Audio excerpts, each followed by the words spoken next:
हमारे पास यहाँ पे फ़िल्टर गैलरी में बहुत से फ़िल्टर्स अवेलेबल हैं और उसमें से मैं अगर इस इमेज को एक कार्टूनिस्ट लुक देना चाहता हूँ तो मैं उसके लिए आर्टिस्टिक में जो हमारे पास कट आउट का फंक्शन है उसको मैं इस्तेमाल करूँगा। तो हमारी जो इमेज है it's kind of A cartoon now, एक इलस्ट्रेशन पैदा हो जाएगी। वो लोग जो कि अपनी इमेजेस का इलस्ट्रेटर बनाना चाहते हैं वो लोग यहाँ से कट आउट का फंक्शन भी इस्तेमाल कर सकते हैं।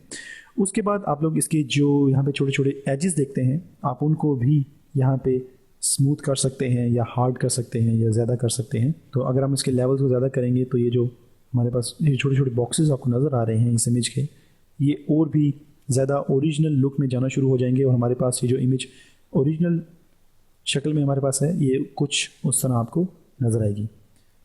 तो हम लोग यहाँ पे इसकी जो लेवल्स हैं उसमें चेंजेस कर सकते हैं और उसके जो एजेस हैं उनको एक दूसरे के साथ मिक्स कर सकते हैं।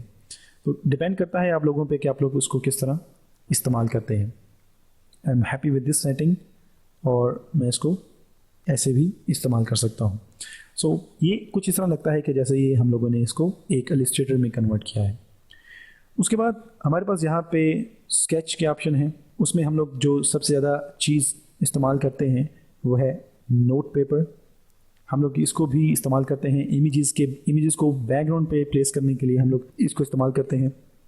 अब हम लोग इसको यहाँ से सेटअप भी कर सकते हैं, इसकी जो शार्पनेस है उसको कम कर सकते हैं या ज़्यादा कर सकते हैं और इस इमेज की जो विजिबिलिटी है उसको भी हम लोग कम या ज़्यादा कर सकते हैं।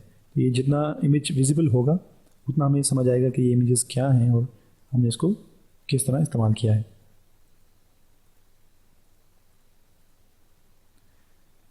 उसके बाद हमारे पास आर्टिस्टिक में यहाँ पे पोस्टर एज के नाम से एक बहुत ही ज़बरदस्त इफ़ेक्ट है।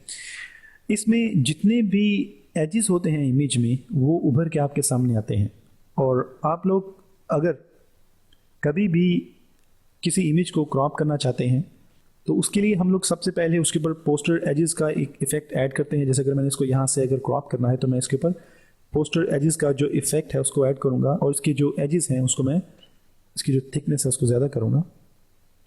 उसके बाद मैं एक्सट्रैक्ट में जा सकता हूँ और स्मार्ट हाईलाइटिंग से मैं इसके जो एजेस हैं उनको सेलेक्ट कर सकता हूँ। तो उन एजेस को हम लोग सबसे पहले शार्प करते हैं, हम लोग शार्पन का भी इस्तेमाल कर सकते हैं। हम लोग शार्प करते हैं फिल्टर्स में से, हम लोग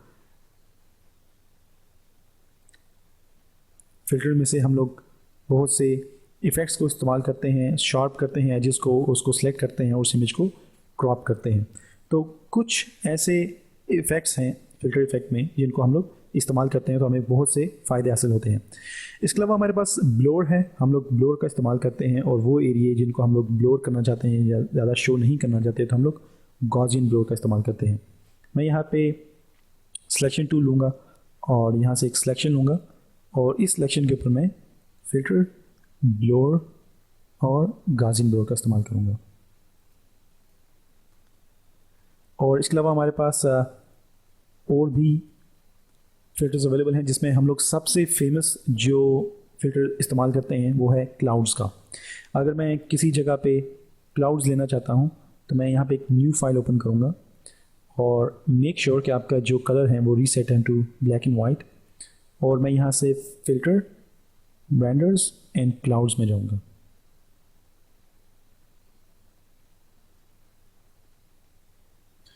और हम लोग इन क्लाउड से बहुत सी चीज़ें बना सकते हैं और इनको दोबारा हम लोग चेंज भी कर सकते हैं। अगर हम लोग फ़िल्टर, रेंडर्स और डिफरेंट क्लाउड्स में जाएंगे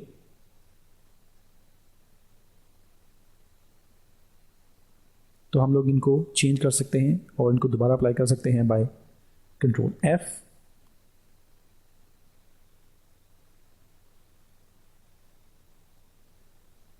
और इनकी जो लुक है वो चेंज होती रहेगी। सो ब्लोर इस्तेमाल किया जाता है लाइटिंग के लिए। हम लोग यहाँ पे रेंडर का इस्तेमाल करते हैं, filter, renders and lighting effects. हम लोगों ने DVD 3 और DVD 4 में बहुत जगह पे लाइटिंग का और क्लाउड्स का इस्तेमाल किया है। तो आप लोग जैसे जैसे उन वीडियोस को देखेंगे तो आप लोगों को इन फिल्टर इफेक्ट्स के बारे में पता चलेगा, जिनके बारे में हम लोग इस वीडियो में डिस्कस कर रहे हैं। तो लाइटिंग के लिए हम लोग रेंडर का इस्तेमाल करते हैं और रेंडर में से हम लोग लाइटिंग को चूज़ करते हैं, और इस लाइटिंग से हम लोग बहुत से बैकग्राउंड्स भी बना सकते हैं, और इस लाइटिंग से हम लोग बहुत सी ऐसी चीज़ें हैं जिनको किसी भी वॉलपेपर में हम लोग डिफ़ाइन करवा सकते हैं कि ये जो इमेज है ये ज़्यादा देखने के काबिल है, और आप लोग इसको देख सकते हैं। उसके ऊपर हम लोग कोई भी लाइट ऐड कर सकते हैं। सो इस तरह हम लोग फ़िल्टर्स का इस्तेमाल करते हैं। अगर आप लोग किसी एक इमेज पे फ़िल्टर्स को इस्तेमाल करेंगे और उनके जो व्यू हैं उनको प्रॉपर्ली स्टडी करेंगे तो आप लोगों को पता चलेगा कि फ़िल्टर इफेक्ट्स क्या हैं और हम लोग उनको किस पॉइंट पे हम लोग कौन सा फ़िल्टर इफेक्ट इस्तेमाल कर सकते हैं।